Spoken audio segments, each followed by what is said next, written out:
गाते हुए। आजादी की खुशी की लहर आज पूरे देश में गा रही है, पूरे हिंदुस्तान में गा रही है। पर सवाल ये है कि क्या इन लोगों को इस दिन का महत्व पता है? भूल गए। चलो इन्हीं लोगों से पूछ लेते हैं एक सीधा सा सिंपल सा सवाल। Excuse me. जी बोलिए। ये आप क्या सेलिब्रेट कर रहे हैं? अरे ये कैसा सवाल है?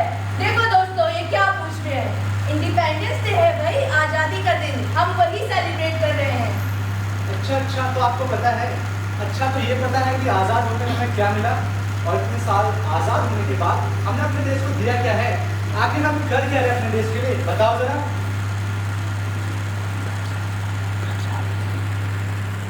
No answer. Confuse. Still thinking. Let me tell you why. ज्यादातर लोगों को पता ही नहीं है कि इस आजादी का महत्व क्या है, और वो इसलिए क्योंकि हम इस आजादी के संघर्ष का हिस्सा रहे ही नहीं है। हमें तो ये आजादी एक थाल में सजा कर दी गई है, और शायद तभी हमें इस आजादी की कद्र भी नहीं है। ये लोग ऐसे नहीं समझेंगे। इन्हें समझाने के लिए भारत की वो दोनों तस्वीरें दिखानी पड़ेगी। एक वो जो बलिदानों ने अपने खून से बनाई है, और दूसरी वो जो हमने अपने स्वार्थ से बनाई है। आओ बच्चों, तुम्हें दिखाएं जाति हिंदुस्तान की, इस मिट्टी से तलक करो ये धरती है बलिदान की। वंदे मातरम, वंदे मातरम, वंदे मातरम, वंदे मातरम। सुनो सुनो सुनो, अंग्रेजी सरकार का हुक्म है कि अंग्रेजी भाषा के अलावा किसी भी और भाषा में अखबार छापना, खरीदना और पढ़ना दंडनीय अपराध है। अगर अंग्रेजी भाषा के अलावा किसी भी और भाषा में आप अखबार पढ़ते हुए पाए गए तो आपको कारावास हो सकता है। सुनो सुनो सुनो, अंग्रेजी सरकार ने कड़े शब्दों में यह भी कहा है कि उनकी अनुमति के बिना किसी भी तरीके का सम्मेलन और समारोह भी करना दंडनीय अपराध माना जाएगा। सुनो सुनो सुनो। अरे साथियों, ईस्ट इंडिया कंपनी की एक और चाल, यदि भाषा अंग्रेजी होगी तो विचार भी उन्हीं के रहेंगे। फिर हम अपने लोगों तक अपने विचार कैसे पहुंचा पाएंगे? हाँ, उन्हें लगता है वे हमारे विचारों पर रोक लगा सकते हैं? बिल्कुल नहीं, वे नहीं जानते। क्रांतिकारियों को शायद की आवश्यकता नहीं, हमारे लिए तो हमारा खून ही काफी है। सम्मेलन समारोह, और वो भी उनकी मर्जी से। ये हमारा देश है, हमारा। किससे मिलना है, कब मिलना है, कहाँ मिलना है, ये सिर्फ हमारा हक है और किसी का नहीं। और गौरव की चालन का भी हम नहीं होने देंगे, चाहे इसके लिए अपनी जान भी न देनी पड़े। वंदे मातरम, वंदे मातरम, वंदे मातरम। अपनी भाषा में लिखने की नहीं हमें आजादी थी, मिलकर बैठे, मिलकर सोचे नहीं हमें आजादी थी। अखबारों को शाही नहीं, खून से अपने लिखते थे। दो लोगों से ज्यादा दिखे तो अंग्रेजों से पिटते थे।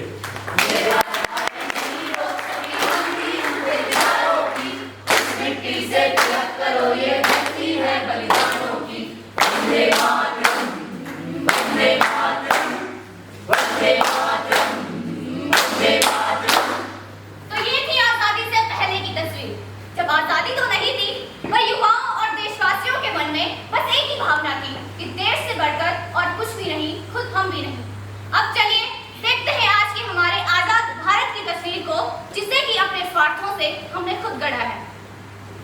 अखबारों को शाही नहीं, खून से अपने लिखते थे।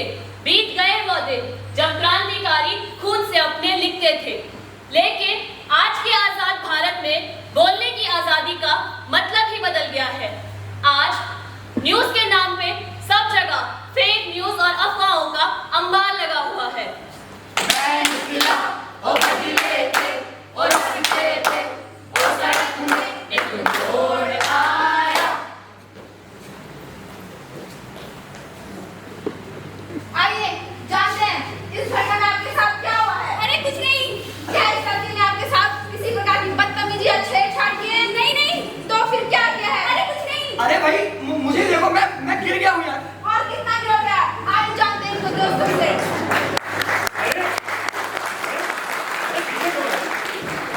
तो मेरे साथ कब खेल रहा था, मुझे नहीं पता था ऐसा निकलेगा। अच्छा, अरे मैं तो इसको देवमानुष समझता था, ये तो राक्षस निकला, राक्षस। मारो इसे, मारो।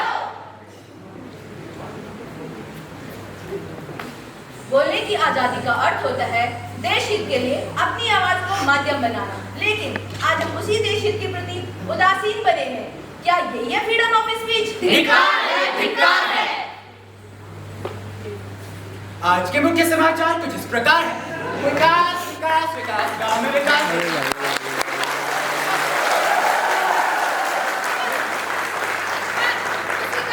वह दूसरा पहलू जो आपको कभी दिखाया ही नहीं गया।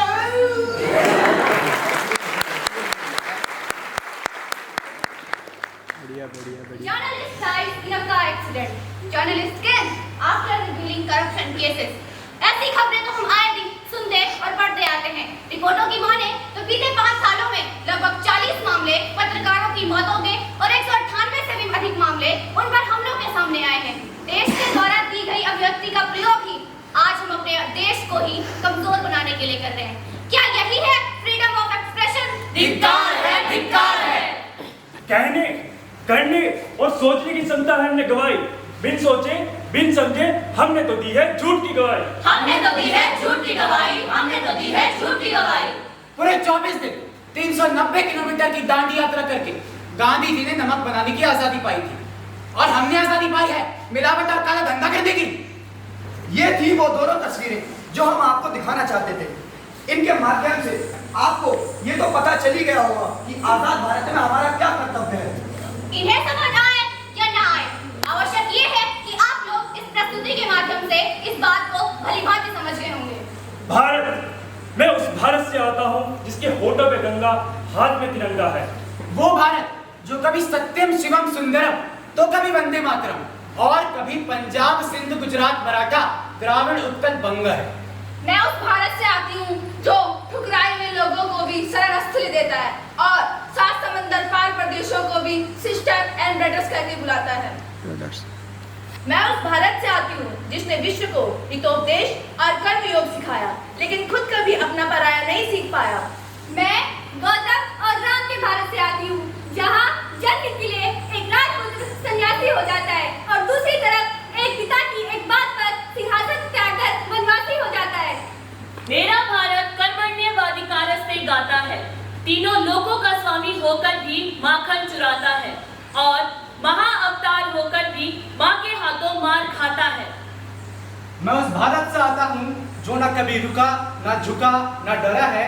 मैं उस भारत से आता हूँ जो वीरता की वसुंधरा है। मैं उस भारत से आता हूँ जो शांति का पहला शंखनाद और मानवता का अंतिम आश्रय है। आज अपना परिचय इसलिए दिया क्योंकि प्रणाम करके परिचय देना हम भारतवासियों की